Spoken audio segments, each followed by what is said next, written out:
Salut les amis, j'espère que vous allez bien. Eh oui, je suis pas Marrakech, je suis de retour dans ma ville natale, Creil 60. Pourquoi je suis revenu? Parce que je vends tout. Pourquoi je vends tout? Je vais t'expliquer. J'ai envie de couper les ponts. L'histoire, c'est pas de parler de la France, etc. Mais j'ai vraiment, j'en peux plus. J'en peux plus. Je garde juste ce petit appartement, hein, un petit 2 pièces. Plutôt sympa. Regarde. Je sais pas, tu te souviens, j'en avais fait une vidéo. Plutôt sympa, belle petite salle de bain, très propre. Hop, un petit espace chambre. Franchement, elle est super sympa. Mais du coup, si tu veux, on va aller faire un petit tour dans ma ville natale, dans mon quartier, etc. Et je vais t'expliquer pourquoi je vends tout. Creil ici, Creil.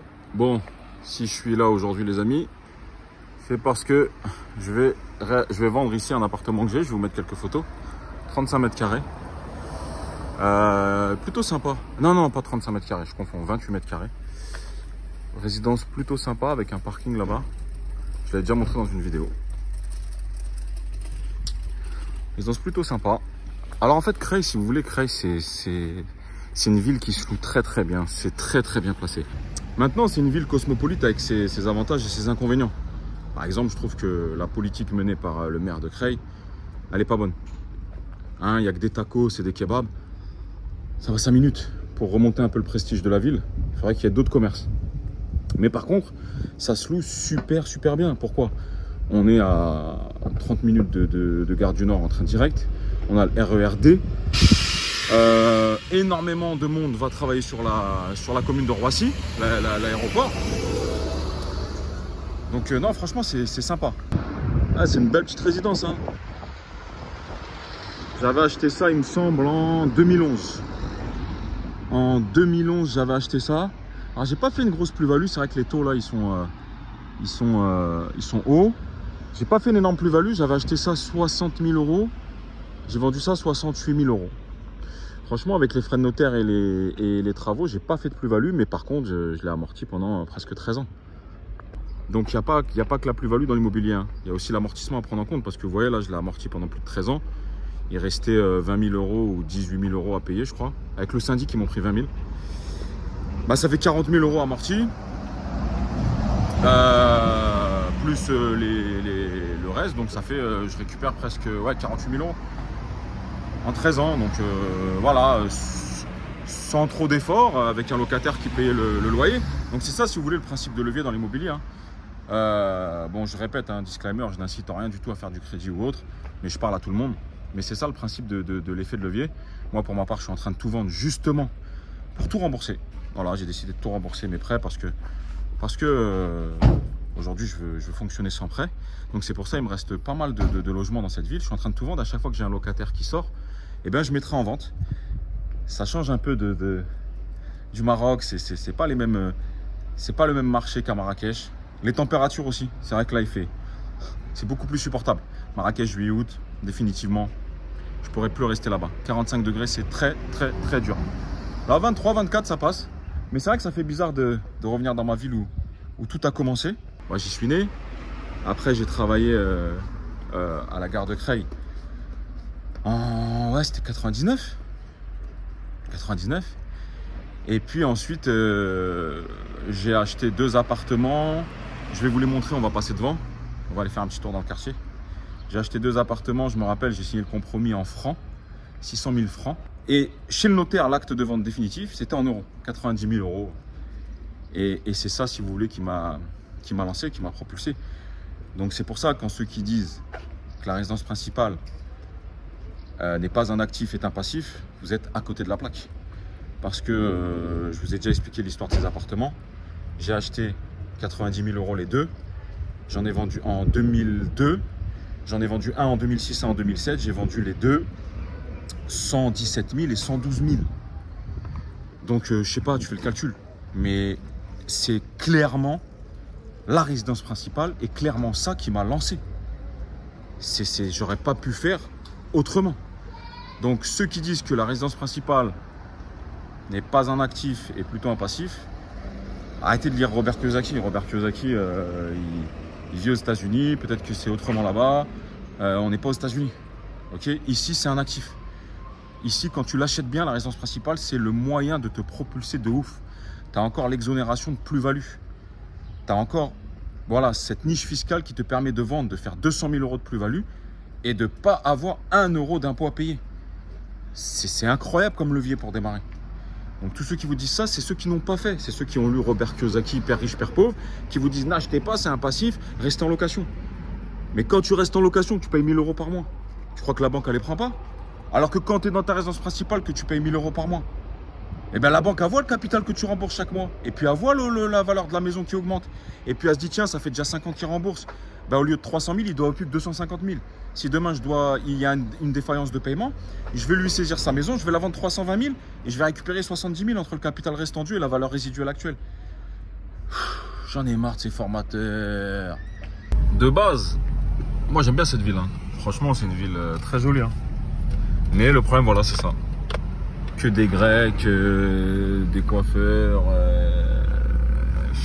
Y a pas... Les commerces, ils font pas... Vous voyez ce que je veux dire? Dites-moi ce que vous en pensez en commentaire. Mais par exemple, il y a une ville voisine qui s'appelle Chantilly, qui a une autre politique. Voilà, on peut pas avoir ici un grec, là un autre grec, là encore un truc de bouffe, là un coiffeur, alors qu'il y a déjà un coiffeur de l'autre côté. Voilà, on peut pas. Mais sinon, franchement, moi je trouve que c'était une très belle ville. Et ça, c'est le marché. Le marché, tous les dimanches, il y a ce marché-là et tous les mercredis. Le marché, c'était très très bien. Quand j'étais petit, ma mère elle me disait que le canard, elle l'avait acheté pour moi. Là. Je sais pas si vous allez voir derrière. Voilà. Et donc là, il y a l'Oise. Et... Non, c'est une belle ville. Il y a un beau centre-ville. Il y a un beau potentiel. Donc, je vais vous montrer un petit peu. Pour ceux qui me suivent depuis longtemps, l'histoire, vous la connaissez. En 2001, je rentre chez moi. Il était un peu tard. Je dis à ma mère, ouais, il n'y a pas à manger. Un petit peu avec virulence. Il était tard. J'ai manqué de respect. Elle s'est énervée. Elle m'a dit, si t'es pas content, tu dégages. Et elle a eu raison. C'est la meilleure chose qu'elle a fait de sa vie. Je suis parti après dans un foyer SNCF. Dans une petite chambre. Et après, voilà. J'ai acheté ici. Ici, tout en haut. Tout en haut, là. Voilà. Les deux. Voilà, c'est le quartier Saint-Médard. Ici, voilà, tout en haut. C'est le quartier, ce qu'on appelle le quartier Saint-Médard. C'était l'un des quartiers les plus prisés quand j'étais jeune. C'est toujours l'un des quartiers les plus prisés dans Creil. Hein. C'est un quartier où ils font vachement attention, vous voyez. Ils rénovent, ils font vachement attention. Et voilà, l'histoire a commencé ici. J'en ai acheté 2, un qui était loué et un où j'ai vécu dedans. Et le loyer payait quasiment le crédit des deux. Et c'est comme ça que je suis tombé dans l'immobilier. Là, si vous voulez, on prend la côte qui mène à mon quartier. Donc voilà, c'est comme ça que je suis tombé dans l'immobilier. Et alors pas parce que super malin ou autre. Hein. Franchement, c'est des circonstances. Après, ce que je m'enlève pas, c'est vrai que ce que je ne m'enlève pas, c'est d'avoir osé. Parce que à mon âge, à cet âge-là, j'avais 21 ans. C'était dur d'emprunter 600 000 francs, etc. Bon, j'avais mis un petit apport. Hein. Mais c'était dur, hein. Ça pouvait faire peur. En ce temps-là, on appelait ça 60 briques. Pour les anciens, ceux qui se rappellent, mettez un like. 60 briques. 60 bars. 60 bars, ça faisait peur. 60 millions de francs. Et ben ça faisait peur. Donc ça, ouais, ça c'était un bon truc que j'ai fait. Mais voilà, ça a commencé comme ça. Donc là, on arrive dans mon quartier. Voilà, la tour. C'était un petit peu le point de rassemblement, la tour. Moi, j'habitais dans un immeuble là-bas, au 4e. Voilà, la tour, c'était un peu le point de rassemblement. Tout le monde était en bas à la tour. C'est aussi ici qu'on a vécu un drame. Vous voyez là, sur ce petit muret là, en 2006, on a eu une fusillade. J'ai perdu 2 amis. D'ailleurs, il y a une plaque commémorative. Paix à leur âme. Les frères, si jamais vous m'entendez de cette vidéo, je vous embrasse très fort. Voilà. Ici, c'était le grec, le quartier, l'Oasis. Très bon. Super bon. Ouais, les amis, le point de rendez-vous, c'était là. Voilà. C'est nostalgique quand même. Hein. On sortait du café là, on jouait au ballon ici. Puis après, on se posait là, hein, comme d'hab. Hein. Ceux qui habitent dans les quartiers connaissent, on se posait là, on buvait, on boit un thé, on boit un café, on se raconte nos vies, quoi. Mais ça fait plaisir de voir l'évolution un petit peu de chacun.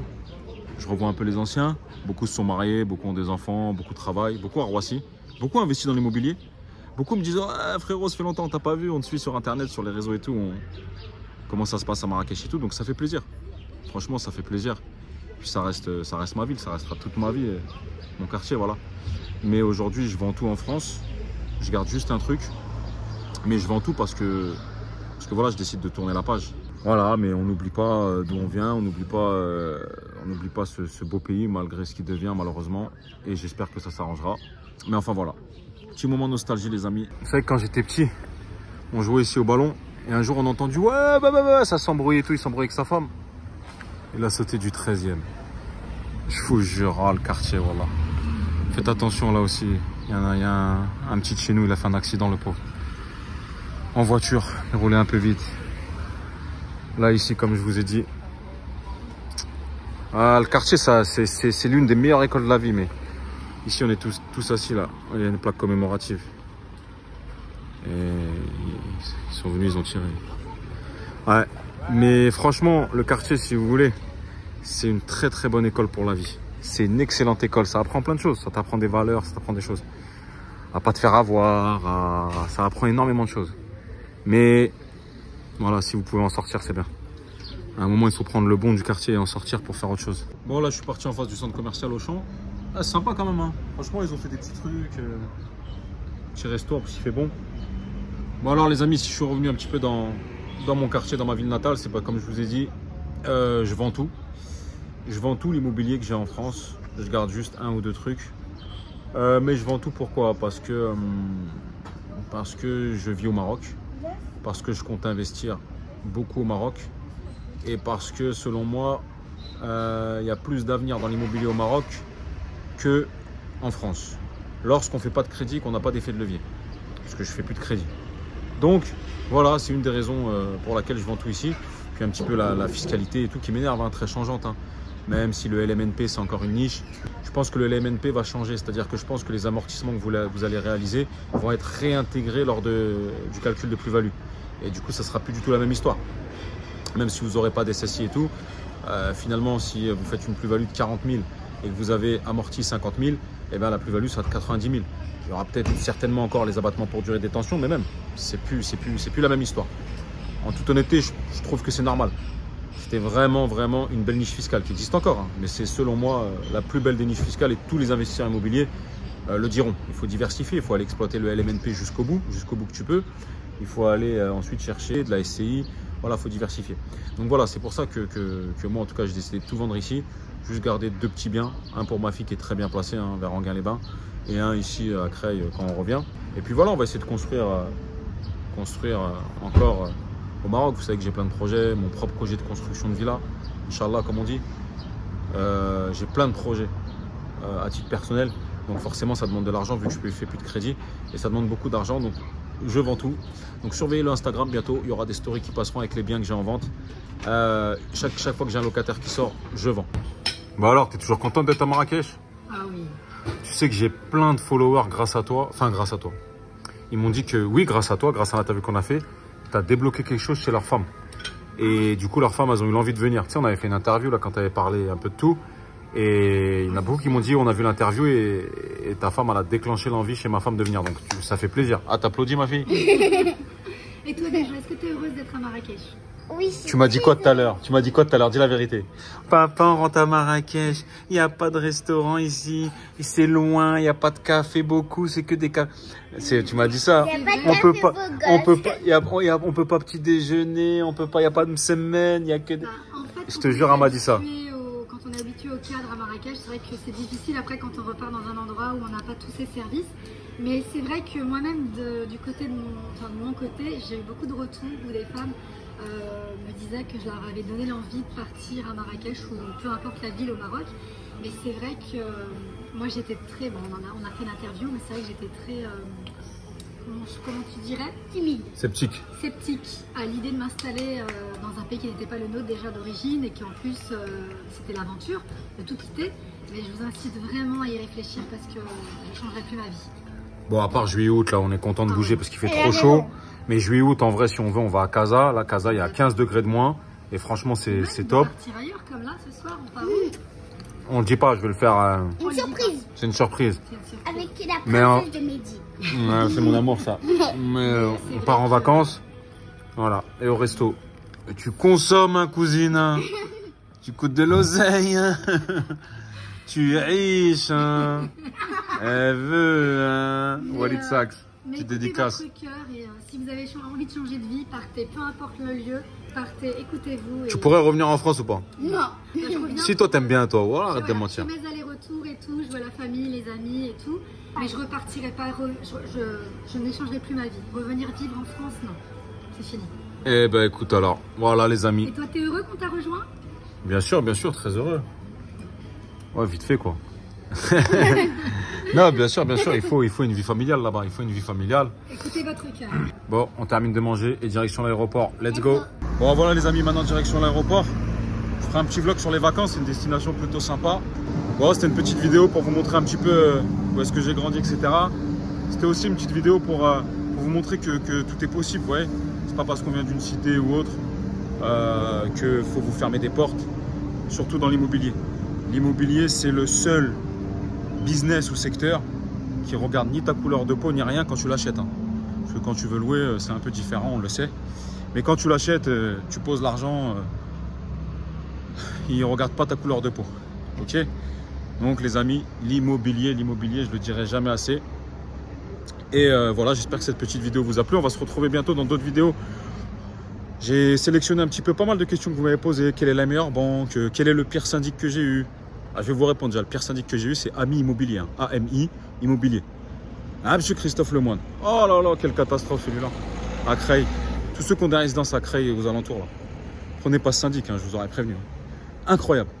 Incroyable. Donc voilà. Bon, je vais répondre. J'ai sélectionné toute une série de questions. Je vais y répondre. Et voilà. Quant à moi, je vous souhaite une excellente journée et je vous dis à très bientôt dans une prochaine vidéo. Ciao!